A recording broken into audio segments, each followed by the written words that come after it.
kan ti pu te thom ngai na kha I phong nung se lang o rin om te kan ram bo ram me khi chan tu angai ani ram dang min chi ral ma nge ya ngam puan zara hun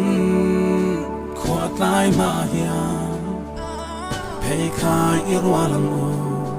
lalu fal wan leng zong ten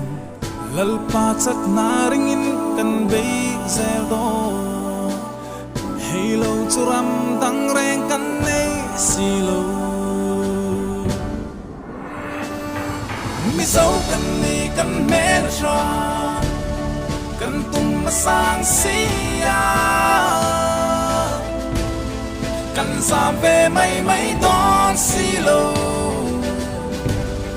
sâu là nó pha hoa tê mi sâu cần đi cần mê ra cần tung mà sang xia cần giảm về mấy mấy ton xì lô cần răm cần nằm đầm